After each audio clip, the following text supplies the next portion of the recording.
Hello my dear student, my name is Santosh Kumar Dangi और आज हम आपके लिए जो वीडियो लेकर आए हैं, इस वीडियो में अभी हाल ही में आपकी क्वार्टरली एग्ज़ाम चल रही है, यानी कि त्रैमासिक परीक्षा। उस त्रैमासिक परीक्षा का जो क्लास 9th और 9th में सब्जेक्ट अंग्रेजी यानी कि इंग्लिश का फुल सॉल्यूशन आपके पास में लेकर आए हैं। तो आप प्लीज़ इस वीडियो को स्टार्टिंग से तो एंडिंग तक ज़रूर देखिएगा और आपने किस प्रकार के क्वेश्चन सॉल्व किए हैं परीक्षा में, वो सारे नंबर आप इस वीडियो के माध्यम से सॉल्व करने के बाद में आप टोटल अनुमान लगा सकते हैं कि आपको परीक्षा में इतने नंबर आ रहे हैं। ठीक है, तो आप जानेंगे यहाँ पर हम कि हमें टाइम 2.5 घंटे का टाइम दिया था और ये 80 मार्क्स का आपका पेपर था। 21-22 सत्र का पेपर है ये अंग्रेजी का। ठीक है, जानेंगे, आप इसको सोल्व करते जाइएगा और चिन्ह लगाते जाइएगा। ठीक है, पहला जो क्वेश्चन है, पहला क्वेश्चन था डेफिनेटली आपको जो अनसीन पैसेज जो आता है, इस अनसीन पैसेज में से आपको आंसर बहुत ही इजी माध्यम से आपको ढूंढने में मिल गया होगा। What did Lalita so in her garden, Lalita ने गार्डन में क्या लगाया था, तो सीड्स। ठीक है, यानी कि बीज लगाए थे उसने, यानी कि बी ऑप्शन आपका राइट हो जाएगा। What did she not allow, भाई उसने क्या अलाउ नहीं किया था, तो उसने क्या अलाउ नहीं किया था, यानी कि बी ऑप्शन आपका इंसेक्ट नियर प्लांट्स, ये आपका आंसर हो जाएगा। ठीक है, बी ऑप्शन आपका आंसर हो जाएगा। तीसरा जो प्रश्न है आपका, तीसरा प्रश्न है आपका what did she put under the plants. ठीक है, तो ये हो जाएगा आपका तीसरे का आंसर कंपोस्ट, यानी कि बी ऑप्शन आपका, इसमें भी बी ऑप्शन हो जाएगा। ओके, अगला प्रश्न देखेंगे, प्रश्न क्रमांक 4। प्रश्न क्रमांक 4 क्या कहता है कि which of the following is similar in the meaning to tiny. ठीक है, यानी कि टाइन का आपको समानार्थी शब्द बताना है, यानी कि टाइन, टाइन मीन्स होता है छोटा। ठीक है, तो उसका समानार्थी क्या हो जाएगा, स्मॉल हो जाएगा, यानी कि सी ऑप्शन आपका राइट हो जाएगा। Okay, why were the sisters happy. ठीक है, सिस्टर्स यानी कि बहन प्रसन्न क्यों थी। ठीक है, ये आपका आंसर, यानी कि because a tomato grow in there garden, क्योंकि उसके जो बगीचा था उसमें टमाटर के जो बीज है ना बड़े हो रहे थे। ठीक है, इसका मतलब ये आपका आंसर हो जाएगा बी ऑप्शन, ये आपका राइट हो जाएगा। कौन सा, B, because a tomato grow in their gardens.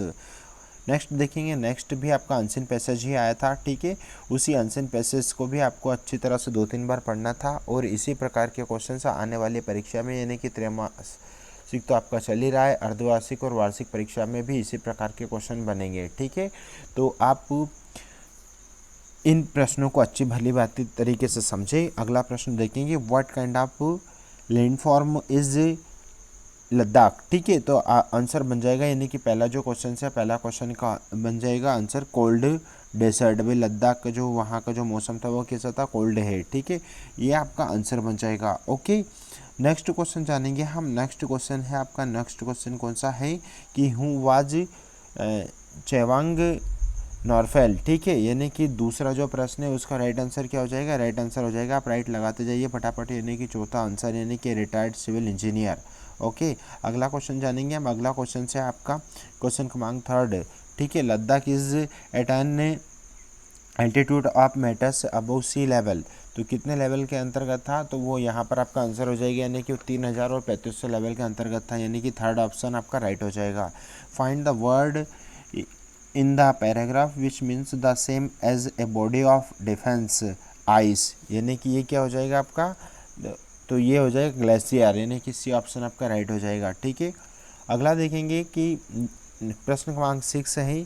ठीक है, severe shortage of water is the result of. ठीक है, तो राइट के आंसर हो जाएगा आपका, यानी कि उसमें सारा का एनालिसिस किया गया है, यानी कि आपका चौथा ऑप्शन आपका राइट हो जाएगा।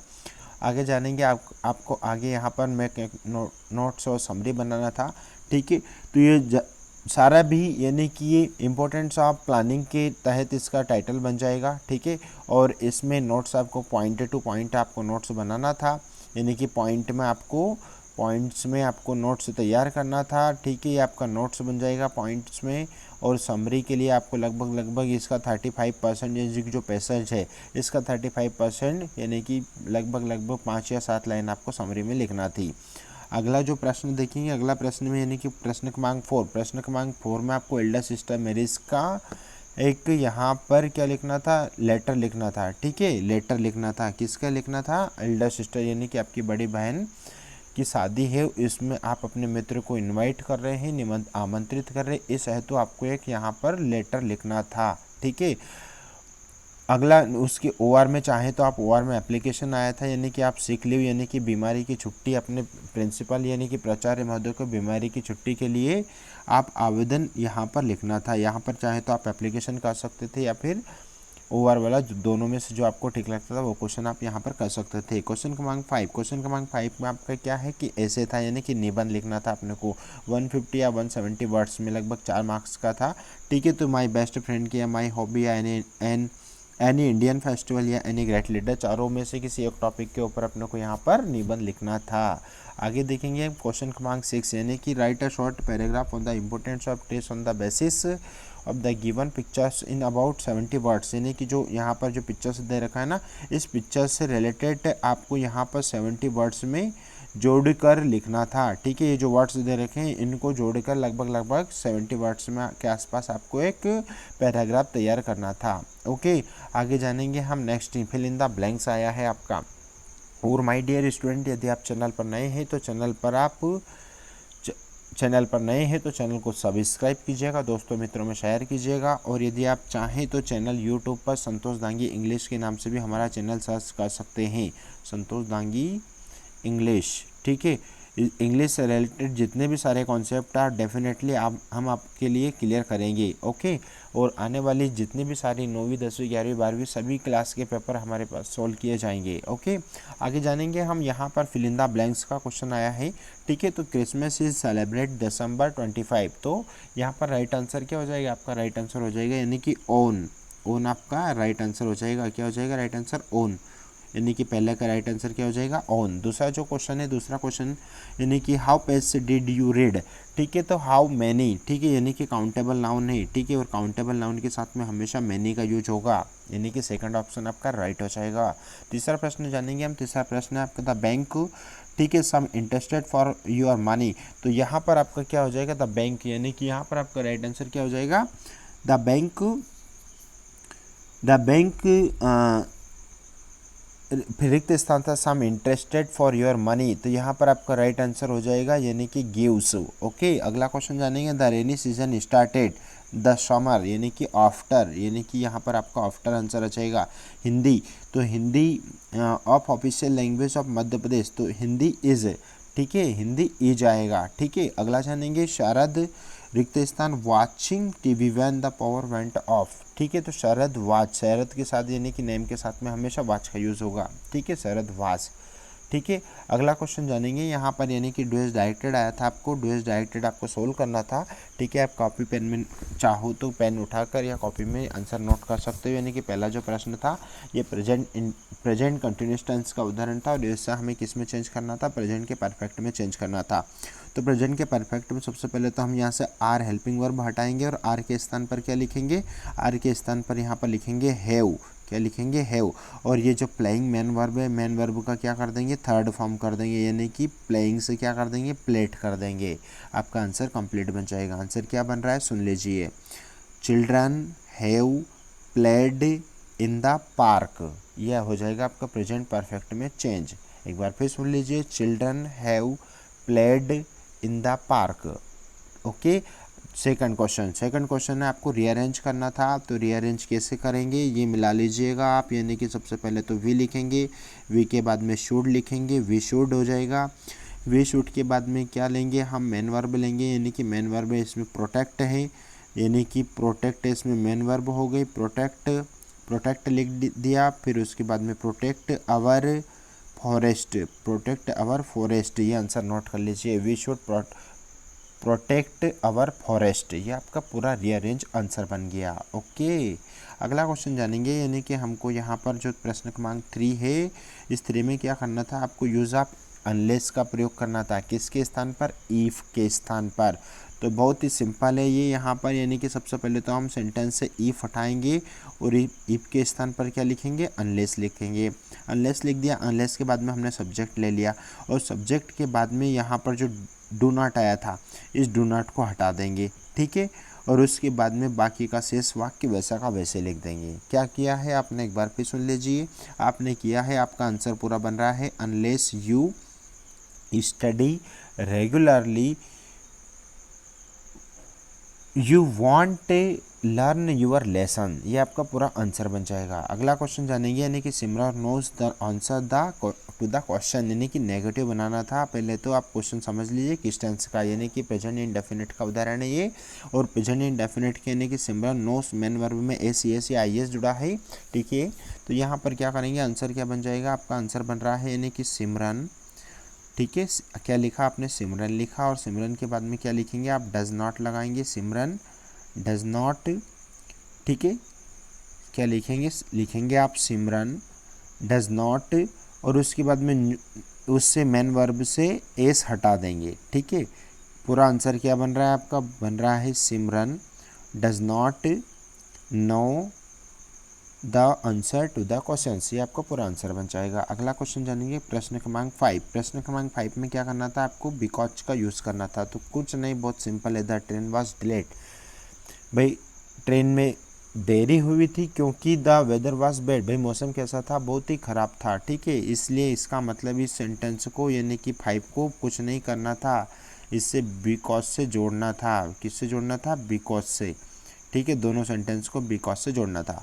अगला जानेंगे, यानी कि क्वेश्चन क्रमांक 6। क्वेश्चन क्रमांक 6 क्या कह रहा है आपको, यानी कि सो दैट का यूज़ करना। तो सिंपल ये वेरी हटाओ, उसके स्थान पर सो लगाओ, और दोनों सेंटेंस को दो दैट से जोड़ दो।